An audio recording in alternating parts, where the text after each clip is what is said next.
So hello friends, welcome to the fifth lecture of structure of atom. और friends, आज का lecture काफी special होने वाला है because in today's lecture we will see the reason because of which the Bohr's atomic model got failed. यानी आज हम उन रीजंस को डिस्कस करेंगे जिन रीजंस की वजह से बोर्स ने जो अपना एटॉमिक मॉडल बनाया था, जिसके बेसिस पे उन्होंने सक्सेसफुली हाइड्रोजन का एटॉमिक स्पेक्ट्रम या हाइड्रोजन का लाइन स्पेक्ट्रम एक्सप्लेन किया था, तो वो मॉडल फेल कैसे हुआ। बट उन सारे रीजंस को स्टडी करने से पहले हमें दो इंपॉर्टेंट थेरीज को सीखना है। उनमें से एक थेरी है the D Broglie hypothesis and हमारी सेकेंड थेरी है हिसेन्सबर्ग अनसर्टेनिटी प्रिंसिपल। फ्रेंड्स, ये दोनों थेरीज काफी ज्यादा इंपॉर्टेंट है।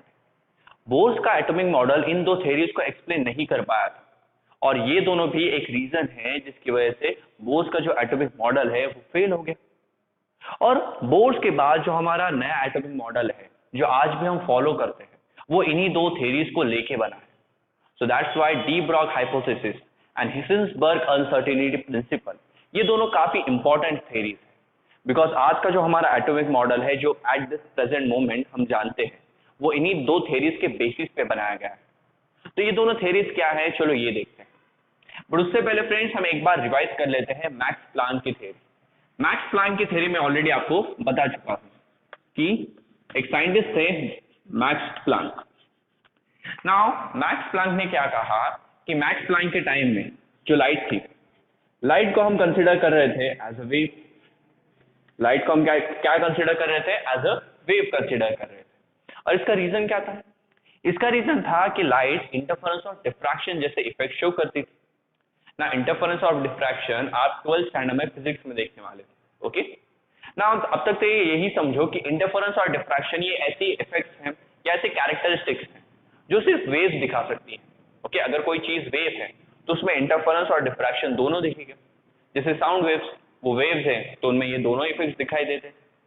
और बाद में ऐसे एक्सपेरिमेंट्स हुए जहां लाइट भी इंटरफेरेंस और डिफ्रैक्शन शो कर रही थी, तो ये प्रूफ हो गया कि लाइट एक वेव है। और लाइट किस टाइप की वेव मानी जाती थी? Light was a electromagnetic wave, जिसे कोई मीडियम नहीं लगता अपना प्रोपोगेशन करने के लिए, यानी ट्रैवल करने के लिए लाइट को किसी भी मीडियम की जरूरत नहीं पड़ती, इसलिए स्पेस से भी लाइट अर्थ तक आ सकती है। बट मैक्स प्लैंक ने क्या कहा कि ये जो लाइट है, ये लाइट वेव तो है, साथ ही साथ ये पार्टिकल भी है। साथ ही साथ क्या है, ये पार्टिकल। यानी लाइट जब फ्लो करती है तो वो फ्लो करते हैं in a packets of energy, in packets of energy. और ये एनर्जी के जो पैकेट्स हैं, इन पैकेट्स को मैक्स प्लैंक ने बुलाया फोटॉन्स या फिर क्वांटा। क्वांटा का मतलब होता है या क्वांटम, ओके, किसी चीज को क्वांटानाइज कर देना। इसका मतलब होता है कि हम उस चीज को रिस्ट्रिक्ट कर देते हैं कुछ स्पेसिफिक वैल्यूज लेने के लिए। ओके, क्या करते हैं, हम उस चीज को रिस्ट्रिक्ट कर देते हैं, यानी उसे हम बंद कर देते, मतलब उस पे उसे फोर्स करते हैं कि वो कुछ वैल्यूज ही ले सकती है। जैसे हमने बोर्स का एटॉमिक मॉडल देखा, वहां पे इलेक्ट्रॉन सारी एनर्जीज को एब्जॉर्ब कर पाता था क्या? नहीं। इलेक्ट्रॉन सिर्फ एनर्जी की कुछ पर्टिकुलर वैल्यूज को ही एब्जॉर्ब कर पाता था। तो हमने क्या किया, इलेक्ट्रॉन को रिस्ट्रिक्ट कर दिया कि नहीं, तुम सारे एनर्जी की वैल्यू, सारी एनर्जी एब्जॉर्ब नहीं कर सकते। एनर्जी की ये वैल्यूज है जिन्हें तुम एब्जॉर्ब कर पाओगे। तो ये जो हम रिस्ट्रिक्शन लाते हैं वैल्यूज पे, उसे हम बोलते हैं क्वांटानाइज। तो यहाँ पे लाइट जो है वो पैकेट्स ऑफ एनर्जी में ट्रैवल करती थी, जहां पे हर एक पैकेट की जो एनर्जी थी वो सेम थी। तो लाइट को क्या किया हमने, इक्वल नंबर ऑफ पैकेट्स में डिवाइड कर दिया और हर पैकेट की जो एनर्जी थी वो भी फिक्स कर दी। तो यहाँ पे हमने एनर्जी को एनर्जी पे एक रिस्ट्रिक्शन ला दिया कि एनर्जी की वैल्यू इससे ज्यादा या कम नहीं हो सकती। तो इसी को हम बुलाते हैं क्वांटानाइज, जब सारी चीजों को फिक्स क्वांटिटीज में डिवाइड किया जाता है। तो मैक्स प्लैंक ने कहा कि लाइट पैकेट्स ऑफ एनर्जी में ट्रैवल करती है और इन पैकेट्स ऑफ एनर्जी को हमने फोटॉन्स या इलेक्ट्रॉन बोला। और इन पैकेट्स में कितनी एनर्जी थी? तो जो फोटॉन की एनर्जी होती है वो होती है एच म्यू। ओके, ये वी नहीं है, न्यू है। न्यू होती है फ्रीक्वेंसी ऑफ लाइट और एच क्या है, तो एच है प्लैंक्स कांस्टेंट। जिस प्लैंक्स कांस्टेंट की वैल्यू हमें याद होनी चाहिए, that is 6.626 into 10⁻⁻34 joules second. This is the value of Planck's constant। और ये वैल्यू याद कर लीजिए बिकॉज इस लेसन के जो न्यूमेरिकल्स है एज वेल एज जो एमसीक्यूज है उनमें आपको इस वैल्यू की जरूरत जरूर पड़ेगी। तो और v क्या है, उस लाइट की फ्रीक्वेंसी। तो जस्ट लाइट की फ्रीक्वेंसी को प्लैंक्स कांस्टेंट से मल्टीप्लाई कर दो, आपको पता चल जाएगा कि ये जो लाइट है ये जिन पैकेट्स ऑफ एनर्जी यानी जिन फोटॉन से बनी है उसमें हर एक फोटॉन की एनर्जी कितनी होती है। तो ऐसा मैक्स प्लैंक ने कहा। तो इसके बाद हमें समझ में आया कि लाइट वेव भी है और लाइट पार्टिकल भी है। तो हमने क्या कहा कि लाइट के पास कैसा नेचर है, ड्यूल नेचर। ओके, लाइट के पास कैसा नेचर है, ड्यूल नेचर, यानी लाइट पार्टिकल भी होती है और लाइट वेव भी होती है। और लाइट पार्टिकल की तरह कब बिहेव करेगी, जब वो मैटर के साथ इंटरैक्ट करेगी। यानी आपने किसी चीज पे लाइट डाली तो तब लाइट क्या कर रही है, फोटॉन्स की तरह वर्क कर रही है, पार्टिकल की तरह वर्क कर रही है, और फोटॉन्स की फॉर्म में वो उस मैटर को या उस मटेरियल को एनर्जी प्रोवाइड कर रही है। बट जब लाइट ट्रैवल करती है, कि लाइट एक जगह से किसी दूसरी जगह ट्रैवल कर रही है, तो ट्रैवल करते वक्त, इसके लिए और एक अच्छा वर्ड है प्रोपोगेट करते वक्त, वो वेव की तरह बिहेव करती है। ये सारी चीजें मैं आपको पिछले लेक्चर में ऑलरेडी बता चुका हूं। नाउ मैक्स प्लैंक की इसी थ्योरी को लेके एक और एक साइंटिस्ट है जो थे डी ब्रॉग। नाउ इनके जो नाम की स्पेलिंग है वो डी ब्रॉगलाई लिखी जाती है, बट पढ़ते हैं हम इसे डी ब्रॉग। नाउ डी ब्रॉग ने दी एक हाइपोथेसिस। क्या दी उन्होंने, एक हाइपोथेसिस। हाइपोथेसिस क्या होती है मैं आगे आपको एक्सप्लेन करूंगा। ओके, सबसे पहले डी ब्रॉग ने क्या देखा, उन्होंने देखा कि मैक्स प्लैंक ऐसा ऐसा कुछ कह रहे हैं कि उनके टाइम में सबने कहा कि लाइट एक वेव है, बट मैक्स प्लैंक ने क्या कह दिया कि लाइट पार्टिकल भी है। तो लाइट के पास आ गया ड्यूल नेचर। फिर उन्होंने लाइट का कंपैरिजन किया इलेक्ट्रॉन से।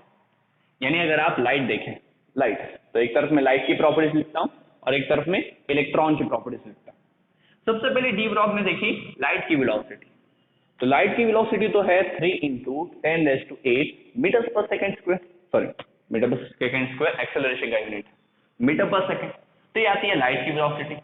फिर उन्होंने इलेक्ट्रॉन की वेलोसिटी देखी। तो इलेक्ट्रॉन की वेलोसिटी हमने जो निकाली थी वो थी 2.18 × 10⁻6 मीटर्स पर सेकंड। यस, हमारे लास्ट वीडियोस में हमने इलेक्ट्रॉन की वेलोसिटी निकाली है।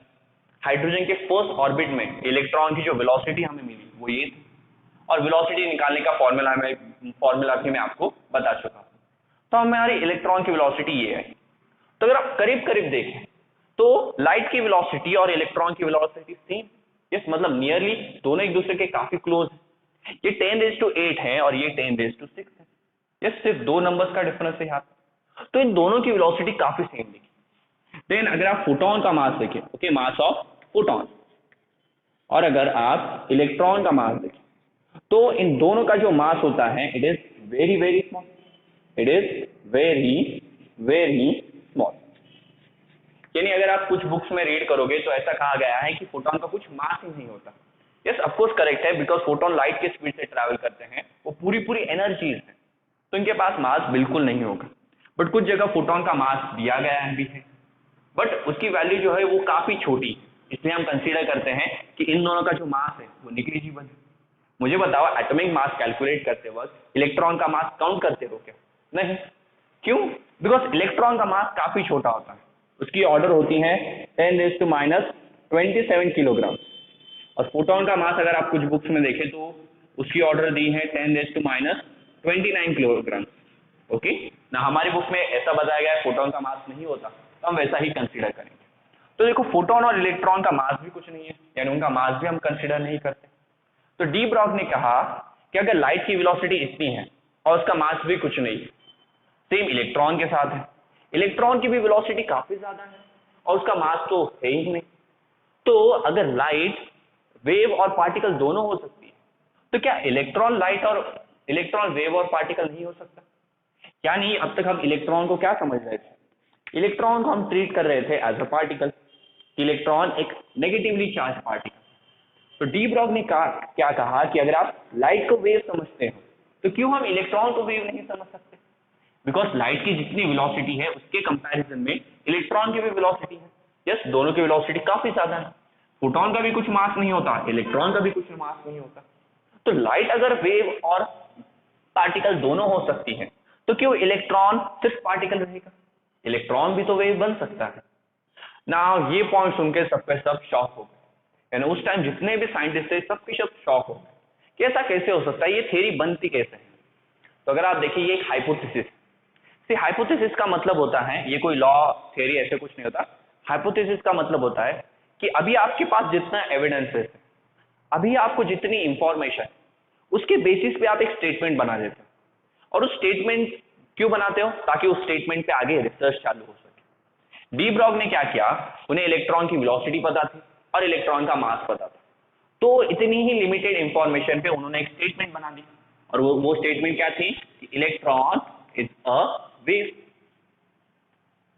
और ये स्टेटमेंट इसलिए बनाई ताकि आगे इलेक्ट्रॉन इज अ वेव इस टॉपिक पे हम रिसर्च स्टार्ट कर सके। तो हमारे पास जो लिमिटेड इंफॉर्मेशन थी, उस लिमिटेड इंफॉर्मेशन से या हम जब एक स्टेटमेंट बनाते हैं तो उसे हम हाइपोथेसिस बोलते हैं। क्यों ये स्टेटमेंट बनती है? ताकि इस टॉपिक पे आगे वर्क चालू हो सके। तो जब डी ब्रॉग ने अपनी हाइपोथेसिस दी, जो साइंटिस्ट थे वो इस पे वर्क करने लगे कि क्या सचमुच इलेक्ट्रॉन एक वेव है या नहीं। तो डी ब्रॉग के ही दो स्टूडेंट थे, that is Davidson and Germer. Okay, नाम भी उनके लिख देता हूं यहाँ पे, डेविडसन। हाँ, ये वाला जो एक्सपेरिमेंट है ये भी आपको 12th में मिलेगा, और वो भी 12th के एंडिंग वाले चैप्टर्स में, एंड ग्रीमर। तो ये दोनों डी ब्रॉग के ही असल में स्टूडेंट। इन्होंने क्या शो किया कि इलेक्ट्रॉन में डिफ्रैक्शन होता है। इलेक्ट्रॉन में क्या होता है? डिफ्रैक्शन। लिख देता हूं यहाँ पे, डिफ्रैक्शन। और मैंने अभी अभी क्या बताया कि लाइट शो करती थी इंटरफेरेंस एंड डिफ्रैक्शन, जिसकी वजह से क्या प्रूफ हुआ कि लाइट एक वेव है। यानी ये जो डिफ्रैक्शन वाली प्रॉपर्टी है ये तो सिर्फ वेव ही शो कर सकते हैं। अभी इलेक्ट्रॉन भी डिफ्रैक्शन दिखा रहा है, तो इलेक्ट्रॉन भी क्या हो गया? वेव। तो इनका ये जो एक्सपेरिमेंट था, द डिफ्रैक्शन ऑफ इलेक्ट्रॉन, इसने प्रूव कर दिया कि इलेक्ट्रॉन एक वेव भी है। यानी अब तक पूरा वर्ल्ड इलेक्ट्रॉन को सिर्फ पार्टिकल मान रहा था, बट इस एक्सपेरिमेंट के बाद सबके सब शॉक रह गए कि अभी इलेक्ट्रॉन एक पार्टिकल भी, सॉरी, इलेक्ट्रॉन एक वेव भी बन सकता है। और ये जो एक्सपेरिमेंट है, इसी की वजह से जो इलेक्ट्रॉन माइक्रोस्कोप है उसके बारे में आइडिया आया। सी, अब तक हमारे पास जो नॉर्मल माइक्रोस्कोप है, वहां हम लाइट का वेव नेचर यूज करते थे कि लाइट एक वेव है, तो उसके हिसाब से हमने अपने माइक्रोस्कोप डिजाइन किए थे और उसके अकॉर्डिंग हम चीजों को मैग्नीफाई करके देख सकते थे। जैसे ही साइंटिस्ट को पता चला कि इलेक्ट्रॉन भी एक वेव है, तो उन्होंने इलेक्ट्रॉन के वेव नेचर का यूज किया और बना दी एक इलेक्ट्रॉन माइक्रोस्कोप। और इलेक्ट्रॉन माइक्रोस्कोप से अभी हम उसकी जो पावर है वो 15 मिलियन टाइम्स ज्यादा है। यानी 15 मिलियन टाइम्स हम किसी चीज को और मैग्नीफाई करके देख सकते हैं। तो यही से हमारा इलेक्ट्रॉन माइक्रोस्कोप बनने का भी आइडिया है। बट वो तो टॉपिक अलग है, हम अपने ओरिजिनल टॉपिक पे आते हैं कि अभी क्या प्रूफ हुआ कि इलेक्ट्रॉन एक वेव। यानी डी ब्रॉग ने जो हाइपोथेसिस दी थी वो यहाँ पे कंप्लीटली ट्रू हो गई। फिर अभी क्वेश्चन आता है कि इलेक्ट्रॉन ओके पार्टिकल भी है, इलेक्ट्रॉन वेव भी है, बट वेव की भी कुछ प्रॉपर्टीज होती है। जैसे वेव की वेलोसिटी होती है, वो तो है। यस, वेव की सबसे इंपॉर्टेंट कैरेक्टरिस्टिक, वेव के पास होती है वेवलेंथ। तो ये जो इलेक्ट्रॉन है, जो वेव है, इसकी वेवलेंथ आप कैसे दोगे? तो डी ब्रॉग ने क्या किया, एक इक्वेशन दिया। उन्होंने क्या कहा कि ये जो इलेक्ट्रॉन है उसकी वेवलेंथ होगी h/p, जहां h है प्लैंक कांस्टेंट और p है मोमेंटम। तो मोमेंटम का फॉर्मूला तो आपको पता ही है, मोमेंटम का फॉर्मूला होता है मास इनटू वेलोसिटी, और m इलेक्ट्रॉन का मास है और v इलेक्ट्रॉन की वेलोसिटी। तो इस तरह से हम इलेक्ट्रॉन की जो वेवलेंथ है वो कैलकुलेट कर सकते हैं। बट अगर आप ये देखो तो ये ओरिजिनली जो फॉर्मूला था वो मैक्स प्लैंक का ही था। मैक्स प्लैंक ने क्या किया कि मैक्स प्लैंक ने बोला कि लाइट पार्टिकल है, तो इस पार्टिकल का जो मोमेंटम है वो लोगों को चाहिए था। ओके, मैक्स प्लैंक के टाइम साइंटिस्ट ने क्या क्वेश्चन किया, ओके आपने कहा लाइट पार्टिकल है, हमने मान लिया, चलो इस पार्टिकल का मोमेंटम ढूंढ के बता। तो मोमेंटम ढूंढने के लिए मैक्स प्लैंक ने ओरिजिनली ये इक्वेशन दिया था h/p, जहां p था फोटोन का momentum. Okay, this is the momentum of photon. तो फोटोन के लिए उन्होंने ये इक्वेशन दिया था, वही सेम इक्वेशन डी ब्रॉग ने कॉपी किया और लगा दिया इलेक्ट्रॉन। तो अगर आपको इलेक्ट्रॉन की वेवलेंथ चाहिए तो वेवलेंथ आप यहां से फाइंड कर सकते हैं। नाउ इसके बाद सबसे इंटरेस्टिंग टॉपिक है अभी, इसके बाद जो आपको मैं बताऊंगा वो अब तक आपने कभी नहीं सुना होगा। सी, डी ब्रॉग ने अपनी थ्योरी सिर्फ इलेक्ट्रॉन पे लगाई और इसके बाद धीरे धीरे वो उन्होंने अपनी जो थ्योरी है वो बड़े बड़े ऑब्जेक्ट्स पे लगाने लगे। और एक पॉइंट ऐसा आया जब उन्होंने कहा कि वर्ल्ड में जितनी भी चीजें हैं उन सब के पास ड्यूल नेचर है। ओके, डी ब्रॉग ने क्या किया, सबसे पहले तो microscopic particle, electron, atom, molecule, इन पे अपनी थ्योरी लगाई। और धीरे धीरे करके जो बड़े बड़े ऑब्जेक्ट्स थे, ओके, जो लार्ज ऑब्जेक्ट्स थे, उन पे भी उन्होंने अपनी थियरी लगाई और ये कह दिया कि वर्ल्ड में जितना भी मैटर है सबके साथ सबके पास ड्यूल नेचर, यानी मैं, ये चौक, आप, आपका फोन, इन सब के पास वेव नेचर है। तो क्वेश्चन अभी ये आता है सर कि अगर सबके पास ड्यूल नेचर है तो सब तो पार्टिकल की तरह, वो हमें दिख रहा है, अगर सब वेव भी है तो कोई चीज वेव की तरह दिखती क्यों नहीं, और उन्होंने ऐसा बोला कैसे? तो सी डी ब्रॉग ने ये पॉइंट कैसे बोला कि सारे जो बड़ी बड़ी ऑब्जेक्ट वो भी वेव। तो देखो हम बने किससे हैं? हम सब बनते हैं एटम से। एटम इन किससे बनता है? एटम बनता है इलेक्ट्रॉन। तो अगर इलेक्ट्रॉन वेव है तो हम भी तो वेव होने चाहिए ना। हमारा जो सबसे छोटा यूनिट है, ओके, इलेक्ट्रॉन, वो वेव है खुद। तो हम एक्चुअली ऐसे पार्टिकल से बने हैं जो सारे पार्टिकल्स वेव हैं, तो हम भी ओवरऑल वेव ही होने चाहिए थे। इसी कॉमन से लॉजिक को यूज करके डी ब्रॉग ने ये बता दिया कि वर्ल्ड में जितनी भी चीजें हैं, ball, pen, pencil, cap, car, truck, okay, जो सारी चीजें हैं वो सबके पास ड्यूल नेचर है, यानी सबके सब पार्टिकल भी हैं और वेव भी। तो सबका क्वेश्चन यही आया कि क्यों जो बड़े बड़े ऑब्जेक्ट्स हैं, जैसे एक छोटा सा बॉल ही कंसिडर कर लो, क्रिकेट खेलते वक्त जब आप बॉल डालते हो तो बॉल क्या आपको वेव की तरह दिखता है क्या? नहीं, वो आपको एक पार्टिकल की तरह दिखता है और वो पार्टिकल की तरह मूव होता है। तो इसका मतलब डी ब्रॉग की थ्योरी तो रॉन्ग है? नहीं, डी ब्रॉग की थ्योरी करेक्ट है, बट ये समझने के लिए आपको निकालनी पड़ेगी उस बॉल की वेव में। और कैसे निकालोगे? इस फॉर्मूले से। यस, यहाँ पे बॉल का मास रख देंगे, बॉल की वेलोसिटी रख देंगे और लैम्बडा की वैल्यू मिल जाएगी। तो यहाँ पे मैं आपको एक बॉल की और एक इलेक्ट्रॉन की वेवलेंथ निकालता हूँ, जिससे आपको ये क्लियर हो जाएगा क्यों जो बड़े बड़े ऑब्जेक्ट्स हैं वो वेव की तरह दिखाई नहीं पड़ते, और या हम उनका जो वेव नेचर है वो देख नहीं पाते। तो take a screenshot, quickly take a screenshot. और ये दोनों एग्जांपल एनसीईआरटी की बुक्स में दिए गए हैं, मैं वही सेम एग्जांपल यहाँ पे ले रहा हूँ। तो अगर आप ओरिजिनली ये जो थ्योरी देखें डी ब्रॉग की, वो मैक्स प्लैंक से ही इंस्पायर थी। ओके, तो नोट्स में ऐसा आप भी कर लीजिए कि यहाँ पे हम एक साइड क्या करेंगे, क्रिकेट बॉल की वेलोसिटी वेवलेंथ निकालेंगे, क्रिकेट बॉल, ओके, और हाँ इतनी स्पेस बस हो जाएगी। हाँ, एक तरफ इलेक्ट्रॉन की वेवलेंथ निकालेंगे ना। वेवलेंथ निकालने के लिए चाहिए क्रिकेट बॉल का मास, तो मास कितना कंसिडर करो? 100 ग्राम, 100 ग्राम, ओके। 100 ग्राम से कितना केजी? तो केजी में कन्वर्ट करने के लिए 1000 से डिवाइड करो, 0 0 cancel, 0 0 cancel, 1/10 is equals to 0.1 kilogram. तो 0.1 किलोग्राम का मास है हमारे बॉल का। बॉल की वेलोसिटी क्या होगी? तो बॉल की वेलोसिटी चलो समझो 10 मीटर पर सेकेंड। कैलकुलेशन इजी बनाने के लिए मैं 10 कंसिडर करा, तो आपको जितने जोर से फेंकना है आप फेंक सकते हो। तो मेरी पावर कम है तो मैंने सिर्फ 10 मीटर पर सेकेंड की स्पीड से बॉल को फेंका। अभी फॉर्मूला लगाओ, तो lambda is equals to H upon mv. H क्या है? Planck's constant. प्लांक्स कांस्टेंट की वैल्यू कितनी है? चलो बोलो बोलो सब एक साथ, 6.626 इंटू 10⁻³ अपॉन मास कितना है बॉल का? 0.1 इंटू बॉल की वेलोसिटी कितनी है? 10। 10 इंटू 0.1 करोगे 1 आंसर आएगा, और अपॉन में जब 1 है तो उसे लिखो या नहीं लिखो सेम ही होता है।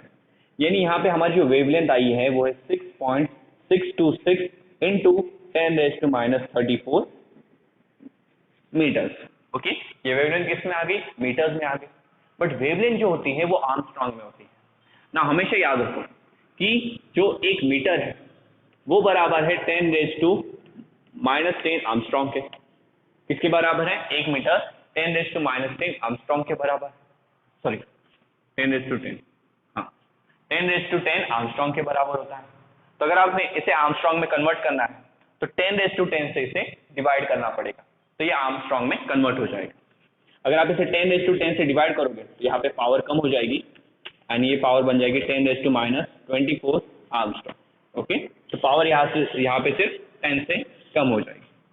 तो सी आपको यहाँ पे बॉल की जो वेवलेंथ मिली है वो है 6.626, यहाँ पे पॉइंट है 6.626 इंटू 10⁻24। यानी अगर आप देखोगे यहाँ पे आपको 24 जीरोस लगाने पड़ेंगे, यानी 0 पॉइंट फिर 24 जीरोस और फिर ये वैल्यू लिखनी पड़ेगी। तो आपकी जो वेवलेंथ आई है वो यहाँ पे काफी छोटी है। यानी अगर आप वॉयलेट लाइट की वेवलेंथ देखोगे तो वो 4000 आर्मस्ट्रांग होती है। ये 4000 आर्मस्ट्रांग से भी कई ज्यादा छोटी है। यस, तो जो क्रिकेट बॉल की वेवलेंथ है वो काफी स्मॉल है। क्यों स्मॉल है? Because of its mass. See, mass और वेवलेंथ देखो इनवर्सली प्रोपोर्शनल है। मास जितना ज्यादा होगा वेवलेंथ जो है वो उतनी कम होगी। यही एक रीजन है कि जो बड़े बड़े ऑब्जेक्ट्स है जैसे कि मैं हो गया, ये क्रिकेट बॉल हो गया, हमारा जो वेव नेचर है वो इसी वजह से दिखाई नहीं देता। क्यों? Because our wavelength are very very small. हमारी जो वेवलेंथ है वो काफी काफी ज्यादा छोटी है, इसलिए वो दिखाई नहीं देती। तो ओवरऑल अगर हम देखें तो जो बड़े बड़े ऑब्जेक्ट्स हैं जिन्हें हम मैक्रोस्कोपिक ऑब्जेक्ट्स बुलाते हैं। सी, फिजिक्स केमिस्ट्री में या बायोलॉजी में भी आपको दो वर्ड्स मिलेंगे, माइक्रोस्कोपिक और मैक्रोस्कोपिक। माइक्रोस्कोपिक यानी छोटे छोटे ऑब्जेक्ट्स एंड मैक्रोस्कोपिक यानी लार्ज ऑब्जेक्ट्स। तो हम सब क्या हुए? Macroscopic object.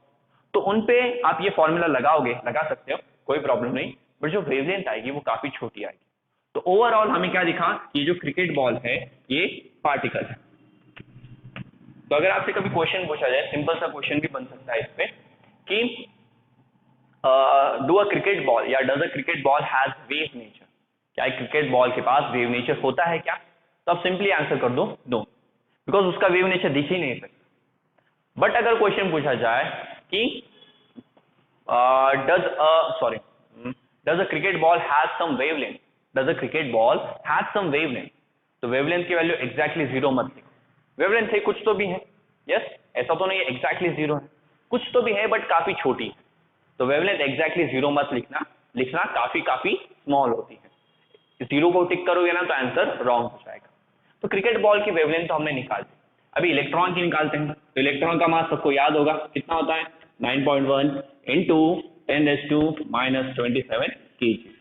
हाँ याद रखो, यहाँ पे मास केजीज में रखो, वेलोसिटी मीटर्स पर सेकंड में ही रखोगे, ओके। और इलेक्ट्रॉन की जो वेलोसिटी है वो होती है 2.18 into 10⁻6 not -6 10⁻⁻6 metres per second. तो फॉर्मूला लगाओ, lambda is equal to h upon mv।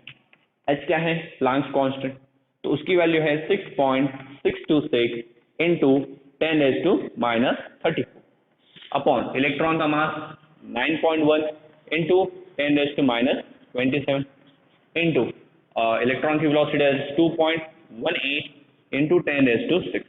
अगर आप ये सब कैलकुलेट करो तो आंसर आएगा 3.2 आर्मस्ट्रॉन्ग। आंसर क्या आएगा? 3.2 आर्मस्ट्रॉन्ग। तो हाँ, इलेक्ट्रॉन की वेलोसिटी इलेक्ट्रॉन की जो वेवलेंथ है वो भी काफी स्मॉल होती है, बट उसे हम मेजर कर सकते हैं। हमारी जितनी है उससे तो ये काफी बड़ी है।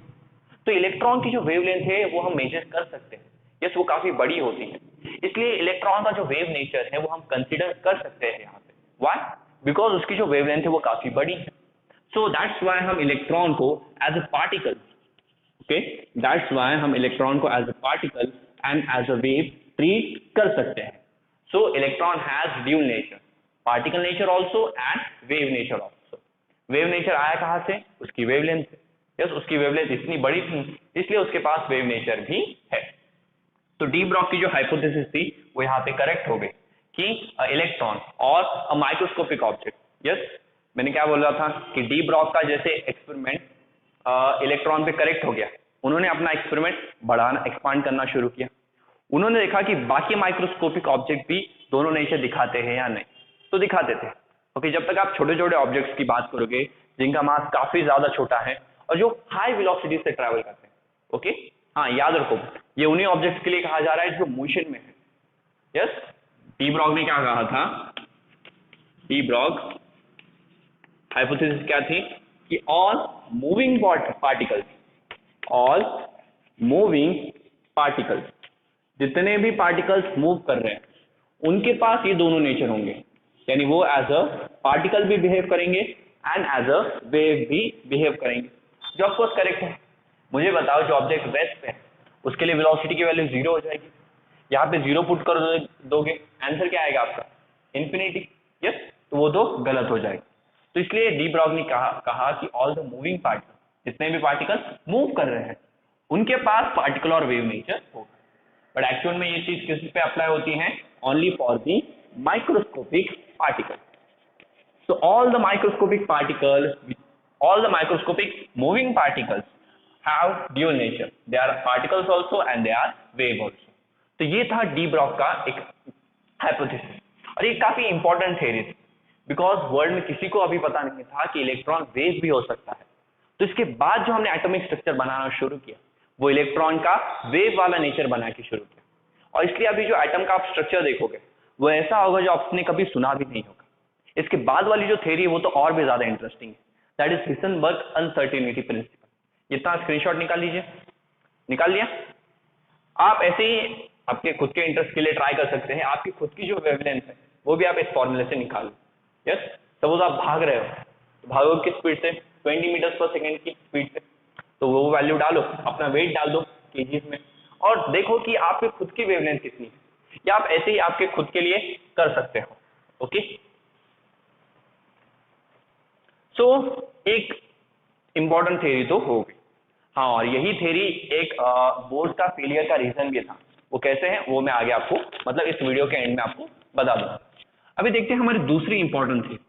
तो दूसरी इंपॉर्टेंट थ्योरी यहाँ पे राइट डाउन कीजिए, that is Heisenberg uncertainty principle. Uncertainty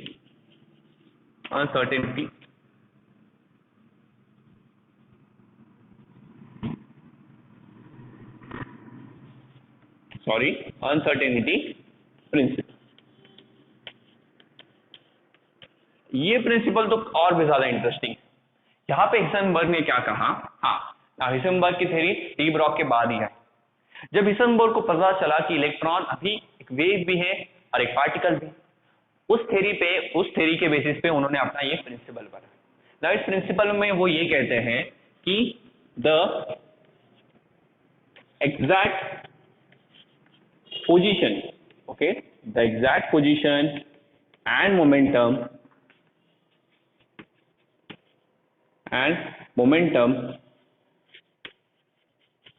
of electron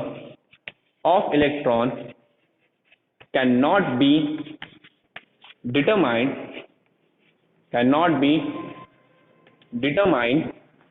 simultaneously,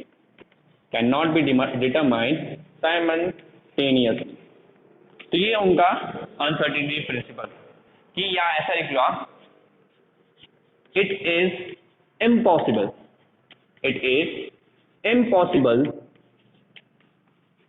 to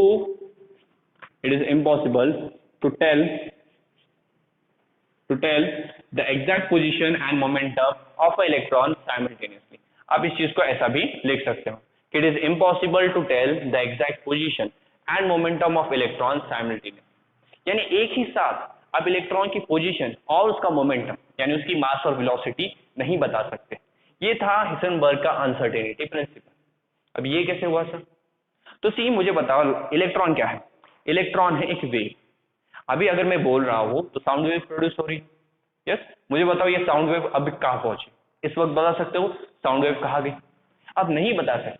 जो वेव है वो कब कहां जा रही है आप ये बता ही नहीं सकते। तो इलेक्ट्रॉन भी क्या है? एक वेव है। तो वो कब कहां किस वक्त कहां पे होगा, क्या ये आप बता पाओगे? नहीं। तो वही उन्होंने यहाँ पे बताया है कि अगर इलेक्ट्रॉन एक वेव है तो उसकी एग्जैक्ट पोजीशन और एग्जैक्ट मोमेंटम एक ही साथ बताना इम्पॉसिबल है। यानी सपोज आपके पास एक छोटा सा पार्टिकल है, ओके, इलेक्ट्रॉन नहीं, जो भी जितने भी माइक्रोस्कोपिक पार्टिकल है उनके साथ भी ये चीज ट्रू थी। तो एक छोटा सा माइक्रोस्कोपिक पार्टिकल है जो v वेलोसिटी से आगे मूव कर रहा है, तो आपको उसका मास भी पता है, उसकी वेलोसिटी भी पता है। मास और वेलोसिटी पता होगी तो उसका मोमेंटम पता चल जाएगा। यस, तो आपको उस माइक्रोस्कोपिक पार्टिकल का मोमेंटम एग्जैक्टली पता है, बट उस केस में उसकी जो पोजीशन x है वो पोजीशन आपको कभी भी पता नहीं चलेगी। यानी उसकी पोजीशन ढूंढने की कितने भी कोशिश करो आपका आंसर हमेशा रॉन्ग ही आएगा। तो ये हिसेनबर्ग का प्रिंसिपल था। इसका उल्टा भी ट्रू है, वाइस वर्सा भी ट्रू है। यानी अगर आपको किसी पार्टिकल की पोजीशन एग्जैक्ट पोजीशन पता है, ये जो पार्टिकल माइक्रोस्कोपिक पार्टिकल वो यहाँ पे है, इस पॉइंट पे है, तो इस पार्टिकल का जो मास है, ओके, या इसकी वेलोसिटी आप कभी बता ही नहीं पाओगे। कितना भी ट्राई करो आप इस पार्टिकल की वेलोसिटी या इसका मास ढूंढने का, हमेशा आपके आंसर में कुछ ना कुछ प्रॉब्लम आएगी। तो एक ही साथ आप किसी भी माइक्रोस्कोपिक पार्टिकल की, या हम पर्टिकुलरली बात करें इलेक्ट्रॉन की, एग्जैक्ट पोजीशन और एग्जैक्ट मोमेंटम बता ही नहीं सकते। हमेशा आपके आंसर में कुछ ना कुछ एरर हमेशा है। तो यही था हिसेनबर्ग का अनसर्टेनिटी प्रिंसिपल। और ये जस्ट उन्होंने बताया नहीं, इसके लिए उन्होंने एक मैथमेटिकल प्रूफ भी दिया। यानी उन हिसेनबर्ग का जो अनसर्टेनिटी प्रिंसिपल है, इसे अगर हम फॉर्मूले में राइट डाउन करें तो इस तरह लिखते हैं कि delta x into delta P is greater than और equal to H upon 4 pi. Okay, it is greater than और equal to H upon 4 pi. यानी यहाँ पे डेल्टा एक्स क्या है, तो डेल्टा एक्स को हम बुलाते हैं एरर इन पोजीशन। तो जब आप एक्सपेरिमेंट करते हो तो आपका जो एक्चुअल वैल्यू है और आपका जो आंसर है, जब भी आप एक्सपेरिमेंट करोगे तो एक एग्जैक्ट आंसर होगा जो आपका आना चाहिए था, बट एग्जैक्ट आंसर और आपका आंसर अलग अलग है। तो दोनों आंसर में का जो डिफरेंस होता है ना, that is the error. Yes, तो ये है एरर इन पोजीशन, यानी इलेक्ट्रॉन यहाँ पे है बट आपने बताया इलेक्ट्रॉन यहाँ पे है, तो इन दोनों के आंसर में जो डिफरेंस होगा, दोनों वैल्यूज को सब्ट्रैक्ट कीजिए, आपको डिफरेंस मिल जाएगा। तो वो जो डिफरेंस होता है वो है एरर इन पोजीशन। तो delta x is the error in position and delta P is the error in momentum, यानी इलेक्ट्रॉन का मोमेंटम जो एक्चुअल में है और आपको जो वैल्यू मिली उन दोनों के बीच का डिफरेंस। यस, तो that is error in momentum. तो एरर इन पोजीशन को अगर आप एरर इन मोमेंटम से मल्टीप्लाई करोगे तो उसकी जो वैल्यू होगी वो हमेशा h अपॉन 4 पाई से ज्यादा होगी या उसके इक्वल होगी। जैसे दूसरे लैंग्वेज में कहूँ कि error in position into error in momentum, इसकी जो मिनिमम वैल्यू है वो मिनिमम वैल्यू h अपॉन 4 पाई के इक्वल होगी। यस, और मैक्सिमम वैल्यू वो हमेशा इससे ज्यादा ही रहेगी। तो सर अभी ये फॉर्मूला कैसे बताता है हिसेनबर्ग का अनसर्टेनिटी प्रिंसिपल?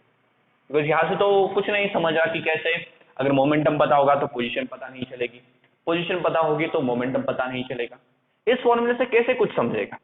तो देखो, अभी मैंने क्या बताया कि अगर आपको मोमेंटम पता है, ओके, सपोज कंसीडर करते हैं कि we know the momentum, we know the momentum आपको एग्जैक्टली पता है, तो बताओ मुझे क्या आपके पास मोमेंटम की वैल्यू में कुछ एरर होगा क्या? नहीं। तो एरर इन मोमेंटम 0, यानी इलेक्ट्रॉन का मोमेंटम, ये इलेक्ट्रॉन के मोमेंटम की वैल्यू आपने दे दी और वो एक्चुअल में इलेक्ट्रॉन का मोमेंटम, यस, एग्जैक्ट वैल्यू भी वही है और आपका आंसर भी वही आया, तो दोनों का जो डिफरेंस होगा वो कितना होगा? 0। तो एरर इन मोमेंटम तो 0 हो गया। यस, तो अगर मैं इस फॉर्मूले को ऐसा लिखूं, यानी देखो डेल्टा पी मल्टीप्लीकेशन में है, यहाँ भेजो डिवीजन में चलाएगा, तो delta x is equal to H upon 4 pi delta p, correct? ये आपको इक्वेशन मिलेगा। अभी हमें मोमेंटम तो एग्जैक्टली पता है, तो ये 0 हो गया। तो यहाँ पे डेल्टा पी की जगह 0 पुट करो, तो यहाँ पे 0 पुट करोगे सो एनीथिंग अपॉन 0 इन्फिनिटी होता है, यानी पोजीशन में जो एरर है वो कहाँ तक पहुंच गया? इन्फिनिटी पे। यानी इलेक्ट्रॉन की जो एग्जैक्ट पोजीशन है और आपका जो आंसर आएगा उन दोनों में इन्फिनिटी का एरर होगा, यानी वो दोनों वैल्यूज इन्फिनिटी टाइम्स दूर होगी, तो इतना बड़ा एरर उसकी पोजीशन में आ जाता है। उल्टा भी ट्रू है, यानी अगर आपको पोजीशन पता है, if we know the position, if we know the position, तो अगर हमें पोजीशन पता है इलेक्ट्रॉन की, यानी ये इलेक्ट्रॉन की पोजीशन है और हमने भी यही वैल्यू फाइंड की, यानी एग्जैक्टली हमारा और इलेक्ट्रॉन का एक्चुअल आंसर सेम ही आया, तो जो पोजीशन में एरर है वो तो 0 हो जाएगा। यस, कोई एरर ही नहीं रहेगा। अगर आप एग्जैक्ट वैल्यू बता रहे हो तो उसमें कभी कोई एरर हो सकता है क्या? नहीं। तो एरर इन पोजीशन तो 0 हो गया। तो इस फॉर्मूले में क्या करो, डेल्टा एक्स मल्टीप्लीकेशन में यहाँ लाओ, डिवीजन में चला आएगा, तो देखो डेल्टा पी की वैल्यू मिलेगी is equal to H upon 4 pi delta x, और अगर यहाँ पे 0 पुट करोगे तो किसी भी नंबर को 0 से डिवाइड करो, आंसर क्या आता है? Infinity. Yes, anything upon 0 is equal to infinity.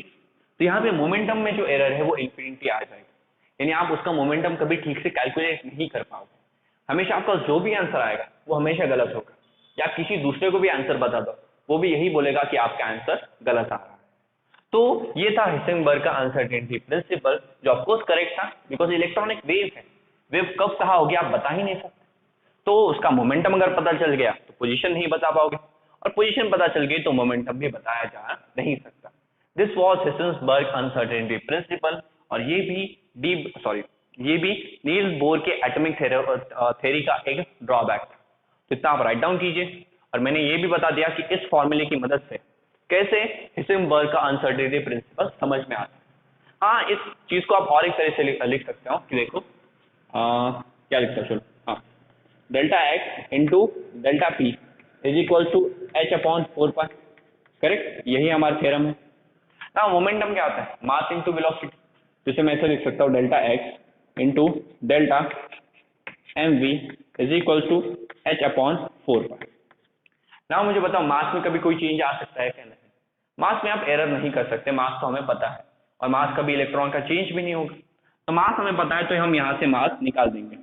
तो delta x into delta v is equal to h/4 ना। कुछ बुक्स में डायरेक्टली ऐसे वैल्यू भी दी गई है, ओके। बट कभी कभी क्या होता है, इस m को यहाँ से हटा के हम यहाँ भेज देते हैं, तो हम यहाँ पे मल्टीप्लीकेशन में है, यहाँ आएगा तो डिवीजन में चला जाएगा। तो कुछ बुक्स में इस तरीके का इक्वेशन लिखा है और कुछ बुक्स में डायरेक्टली ये इक्वेशन लिखा है।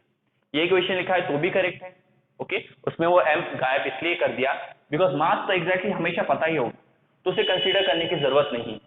और कुछ बुक में m को यहाँ भेज दिया है, क्यों? बिकॉज इस थ्योरम पे या इस फॉर्मूले पे एमसीक्यूज भी पूछे जाते हैं या न्यूमेरिकल्स पूछे जाते हैं। न्यूमेरिकल्स में वो क्या करेंगे, आपको किसी चीज का मास दे देंगे, बता देंगे कि उसके पोजीशन में इतना इतना एरर आ रहा है, सॉरी बता देंगे उसकी पोजीशन में इतना इतना एरर आ रहा है, और उसके बेसिस पे आपको वेलोसिटी में जो एरर आ रहा है या मोमेंटम में जो एरर आ रहा है वो फाइंड करने बोलेंगे। तो ये वाला फॉर्मूला आप यूज कर सकते हैं या ये वाला फॉर्मूला यूज कर दो, आपका आंसर वैसे भी मिल ही जाएगा, okay. So this was Heisenberg uncertainty principle, और इसमें किस किस टाइप के क्वेश्चन पूछे जा सकते थे वो भी मैं बता चुका हूँ। तो इसे नोट डाउन कीजिए। देन हम बोर्ड की एटॉमिक थ्योरी जो फेल हुई वो क्यों फेल हुई इसके रीजन स्टडी करेंगे। ओके, नाउ सिंपल 5 ही रीजन है और जो आपके कॉलेज के एग्जाम के लिए काफी ज्यादा इंपॉर्टेंट है, ओके। तो इन्हें अच्छे से याद कीजिए। सो हेडिंग पुट कीजिए द फेलियर। फेलियर तो नहीं बुलाया जाएगा, या हम डीमेरिट भी बुला सकते हैं, अच्छा वर्ड है फेलियर के लिए demerit, okay. Demerit of bourse atomic model, okay. Failure word इसलिए यूज नहीं कर रहा हूं बिकॉज उन्होंने एटॉमिक मॉडल बनाया था, ओके, बट उसमें कुछ कमियां रह गई, सो दैट्स व्हाई हम यूज कर रहे हैं डीमेरिट। आपको फेलियर बुलाना है आप बुला सकते हैं। तो बोर्स एटॉमिक थ्योरी या बोर्स एटॉमिक मॉडल, तो वो सबसे पहले बोर्स के एटॉमिक मॉडल का जो सबसे बड़ा फेलियर था कि it was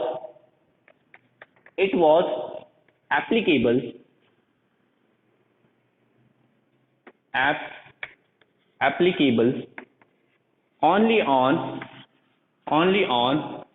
hydrogen and hydrogen like atom. For example lithium plus plus, okay, helium plus, beryllium plus, okay. ये सबसे बड़ा एक ड्रॉबैक कि मैंने आपको बताया था आपकी बुक में बोर्स एटॉमिक थ्योरी का जो टाइटल है वो है Bohr's atomic theory of hydrogen. क्यों? बिकॉज बोर्स का जो एटॉमिक मॉडल है वो सिर्फ हाइड्रोजन या हाइड्रोजन जैसे एटम्स हैं, जैसे कि ये सारे आयंस, इन सारे आयंस के पास एक एक इलेक्ट्रॉन ही है। जैसे लिथियम का एटॉमिक नंबर 3, हीलियम का 2 और बेरिलियम का 4। देखो 3 में से 2 इलेक्ट्रॉन मैंने निकाल दिए तो एक ही इलेक्ट्रॉन बचा, 2 में से 1 इलेक्ट्रॉन निकाल दिया एक ही इलेक्ट्रॉन बचा है, 4 में से 3 इलेक्ट्रॉन निकाल दिया। ये प्लस चार्ज क्यों आया? बिकॉज 3 इलेक्ट्रॉन निकाल रहा हूं, तो कितने इलेक्ट्रॉन बचे? एक ही इलेक्ट्रॉन। तो जो ऐसे एटम्स थे जो ऐसी स्पीशीज थी जो हाइड्रोजन को सिमिलर थे और हाइड्रोजन इन्हीं पे ही बोर्स की एटॉमिक थ्योरी अप्लाई हो रही थी, और हमें पता है सारे एलिमेंट्स तो हाइड्रोजन को सेम नहीं है, इसलिए उन सब पे बोर्स का जो एटॉमिक मॉडल है वो अप्लाई नहीं हो रहा था, या वो सारे एलिमेंट्स बोर्स के एटॉमिक मॉडल को फॉलो नहीं कर रहे थे, हम ऐसा भी ये कह सकते हैं। तो ये सबसे पहला डीमेरिट है। Second in Bohr's atomic model electron was treated as a particle, या आप अपने नोट्स में राइट डाउन कर सकते हो, in Bohr's atomic model electron was treated as a particle. See electron को बोर्स ने क्या समझा? एक पार्टिकल की समझा। यस, इलेक्ट्रॉन एक नेगेटिवली चार्ज पार्टिकल है, ऐसा बोर्स ने समझा था। बट इनके बाद कौन आए? बोर के बाद आए डी ब्रॉग। और इंटरेस्टिंग थिंग सुनो कि ये जो डी ब्रॉग है ये नील बोर के एक स्टूडेंट है, ओके। बोर का ही एक स्टूडेंट था, बोर के ही स्टूडेंट थे डी ब्रॉग, और उन्होंने अपने जो टीचर थे उनकी थ्योरी को रॉन्ग प्रूफ कर दिया। तो डी ब्रॉग ने कहा कि इलेक्ट्रॉन तो वेव भी है, बट बोर्स के एटॉमिक मॉडल में इलेक्ट्रॉन की वेव नेचर का कोई भी डिस्क्रिप्शन नहीं था, या बोर्स का जो एटॉमिक मॉडल था वो इलेक्ट्रॉन के वेव नेचर को क्लियरली एक्सप्लेन नहीं कर पा रहा था। ये भी एक डीमेरिट था कि बोर्स के एटॉमिक मॉडल में इलेक्ट्रॉन का सिर्फ पार्टिकल वाला नेचर डिस्क्राइब था। इलेक्ट्रॉन एक वेव है, ये नेचर वहां पे बताया है नहीं गया था। और इसके बाद जो नेक्स्ट एटॉमिक मॉडल आने वाला है वो तो काफी इंटरेस्टिंग रहेगा, बिकॉज वहां पे जितने भी हम बातें करेंगे वो सब इसी पे करेंगे कि इलेक्ट्रॉन एक वेव है, और इलेक्ट्रॉन को वेव कंसीडर करके ही एटम का पूरा मॉडल बनाएंगे। और वहां आपको ये भी पता चलेगा कि अब तक आप जितना भी कुछ सीख रहे थे एटम के बारे में पूरा गलत है। अब तक आप सीख रहे थे इलेक्ट्रॉन ऐसे शेल में घूमता है, ऐसा कुछ नहीं। अभी आपको समझ में नहीं आएगा, नेक्स्ट लेक्चर में आपको ये सारी चीजें डिटेल में मैं समझा दूंगा। ओके, तो ये एक डीमेरिट। सेकंड या थर्ड थिंग क्या कि बोर ने बता दिया ऑर्बिट का रेडियस। ऑर्बिट के रेडियस का फॉर्मूला क्या था? 5.29 into n square upon z, correct, जहां एन उस ऑर्बिट का नंबर है और जेड उस एलिमेंट का एटॉमिक नंबर है। तो बोर्स ने अपने ऑर्बिट का रेडियस बता दिया। अभी ऑर्बिट का रेडियस करके उन्होंने क्या किया, इलेक्ट्रॉन की पोजीशन बता दी। क्या बता दी इससे? इलेक्ट्रॉन की पोजीशन, यानी न्यूक्लियस से ये ऐसा ऑर्बिट बन रहा है तो इसी ऑर्बिट में इलेक्ट्रॉन है, तो हमें क्या पता चल गया? इलेक्ट्रॉन की पोजीशन। एज वेल एज उस टाइम तक सबको इलेक्ट्रॉन का मास पता था, जो था 9.1 इंटू 10⁻⁻27 kg। और बोर्स ने वेलोसिटी का भी एक इक्वेशन दे दिया। वेलोसिटी कितनी थी इलेक्ट्रॉन की? तो हमने देखो इलेक्ट्रॉन हाइड्रोजन के पहले ऑर्बिट में इलेक्ट्रॉन की वेलोसिटी निकाली, दैट इज 2.18 इंटू 10⁻6 मीटर पर सेकेंड। यस, ये हमने निकाली थी। और अगर आप इसका फॉर्मूला देखें तो फॉर्मूला भी इजी है, 2.18 into 10⁻6 into z square upon n square, correct. यह हमें वेलोसिटी का इक्वेशन मिला था। तो अभी इलेक्ट्रॉन का मास पता है, इलेक्ट्रॉन की वेलोसिटी पता है, तो मोमेंटम भी निकाल लोगे। तो एक ही साथ बोर्स ने क्या किया, इलेक्ट्रॉन की पोजीशन भी बता दी और इलेक्ट्रॉन का मोमेंटम भी बता दिया। क्या मुझे बताओ क्या ये पॉसिबल है? नहीं, इलेक्ट्रॉन तो एक वेव है। और उसी पे आया हिसेनबर्ग प्रिंसिपल। ओके, तो हिसेनबर्ग के प्रिंसिपल को भी ये यहाँ पे फॉलो नहीं कर पाते, बिकॉज हिसेनबर्ग के अकॉर्डिंग आप एग्जैक्टली एक ही साथ इलेक्ट्रॉन की पोजीशन और उसका मोमेंटम बता नहीं सकते, जो बोर्स ने बता दिया। और इसी की वजह से ये भी क्या बन गया, बोर्स के एटॉमिक थ्योरी का एक डीमेरिट। नाउ जो बोर्स सोच रहे थे कि मैंने ऑर्बिट का रेडियस भी अच्छे से बता दिया, इलेक्ट्रॉन की वेलोसिटी भी बता दी, वो उनके अकॉर्डिंग उनके मेरिट्स थे, बट बाद में पता चला वो एक्चुअल में उनके क्या निकले, डीमेरिट। और यही वो रीजन है जिनकी वजह से बोर का जो एटॉमिक मॉडल था वो फेल हो गया। इतना ही नहीं, इसके बाद और दो रीजन है। बाद में हम जैसे हमें पता चला कि ये जो सारे एटम्स या जितने भी एलिमेंट्स है वो ऐसा अलग अलग टाइप का स्पेक्ट्रम बनाते थे। लास्ट लेक्चर एटॉमिक स्पेक्ट्रम पे हो गया है, वहां पे मैंने बताया हाइड्रोजन लाइन स्पेक्ट्रम बनाता है। और सिर्फ हाइड्रोजन ही नहीं, सारे जो एलिमेंट हैं वो अलग अलग टाइप के स्पेक्ट्रम बनाते हैं। तो ये जो स्पेक्ट्रम है, यानी कि जो स्पेक्ट्रल लाइंस है, स्पेक्ट्रल लाइंस यानी स्पेक्ट्रम में जो लाइंस बनाई थी ना, सी लास्ट लेक्चर अगर आपको याद हो तो ऐसा स्पेक्ट्रम बनाया था, उसमें से हाइड्रोजन ये कुछ ही लाइंस दिखा रहा, तो इन लाइंस को हम बुलाते हैं स्पेक्ट्रल। तो स्पेक्ट्रल लाइंस की स्प्लिटिंग हो रही थी। क्या हो रही थी? स्प्लिटिंग हो रही थी, यानी वो ऐसे टूट रहे थे, अलग अलग हो रहे थे। कब? जब उन्हें अंडर मैग्नेटिक फील्ड रखा गया, जब उन्हें अंडर मैग्नेटिक फील्ड रखा गया एंड इलेक्ट्रिक फील्ड रखा गया। तो इन दोनों केस में ये जो स्पेक्ट्रल लाइंस है वो स्प्लिट हो रही थी, यानी अलग हो रही थी। जब उन्हें मैग्नेटिक फील्ड में रखा गया तो उसे हमने बोला Zeeman effect, Zeeman effect. And electric field में उसे हमने बुलाया Stark effect. Okay, now spark और स्टार्क राइमिंग करते हैं, स्पार्क इलेक्ट्रिसिटी में ही होगा, तो उसके अकॉर्डिंग ये आप याद कर सकते हैं। नाउ जीमन इफेक्ट और स्टार्क इफेक्ट क्या होता है ये आपको जानने की जरूरत नहीं, वो आपके सिलेबस में भी नहीं। बस याद रखो कि बोर्स का जो एटॉमिक थ्योरी है वो इन दोनों इफेक्ट्स को एक्सप्लेन नहीं कर पाए। जीमन इफेक्ट एक मैग्नेटिक फील्ड वाला इफेक्ट है, जब मैग्नेटिक फील्ड में स्पेक्ट्रल लाइन स्प्लिट होती थी यानी अलग अलग होती थी। और स्टार्क इफेक्ट कौन सा इफेक्ट है? जब स्पेक्ट्रल लाइंस को इलेक्ट्रिक फील्ड में रखा जाए तब वो स्प्लिट होती थी। तो इन दोनों इफेक्ट्स को बोर्स एक्सप्लेन नहीं कर पाए। और इसके बाद जो सबसे मेन पॉइंट था, यस, बोर्स की थ्योरी सक्सेसफुल क्यों हुई? बिकॉज बोर्स ने हाइड्रोजन का लाइन स्पेक्ट्रम एक्सप्लेन किया था। यस, उसी को तो एक्सप्लेन करने के लिए उन्होंने इतने सारे पोस्टुलेट्स बनाए। बट अभी यहाँ पे देखो, जब हमने हाइड्रोजन स्पेक्ट्रम को और डिटेल में स्टडी किया तो हमें उसका एक फाइन यानी और भी डिटेल फाइन स्पेक्ट्रम मिला, fine spectrum of hydrogen. Fine का मतलब होता है कि जब हमने उसकी और स्टडी की तो हाइड्रोजन का जो स्पेक्ट्रम था वो हमने और डिटेल में फाइंड किया। यस, तो हमें जो हाइड्रोजन का एक डिटेल स्पेक्ट्रम मिल गया था, बट उस स्पेक्ट्रम को अभी बोर्स का मॉडल एक्सप्लेन नहीं कर पाया। हाइड्रोजन का जो पहला वाला स्पेक्ट्रम था उसे तो एक्सप्लेन कर पाए, बाद में उसे हमने उसकी और स्टडी की और एक डिटेल स्पेक्ट्रम निकाला। तो उस डिटेल स्पेक्ट्रम को, या एकदम फाइन स्पेक्ट्रम, या फाइन का मतलब होता है एकदम डिटेल स्पेक्ट्रम, एकदम अच्छा स्पेक्ट्रम, उसे बोर्स का एटॉमिक मॉडल एक्सप्लेन नहीं कर पाया। And this was all the reasons why the Bohr's atomic model got fail. यही वो सारे रीजंस थे जिसकी वजह से बोर का जो एटॉमिक मॉडल था वो यहाँ पे फेल हो गया।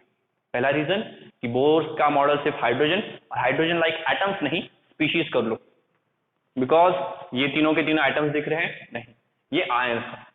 आयंस के लिए क्या वर्ड यूज करते हो? स्पीशीज। ये मैं आपको शायद से पहले लेसन में बता चुका हूं कि केमिस्ट्री में हम स्पीशीज जैसा वर्ड भी यूज करने वाले हैं, जो स्पीशी एटम, मॉलिक्यूल्स और आयंस तीनों के लिए एप्लीकेबल है।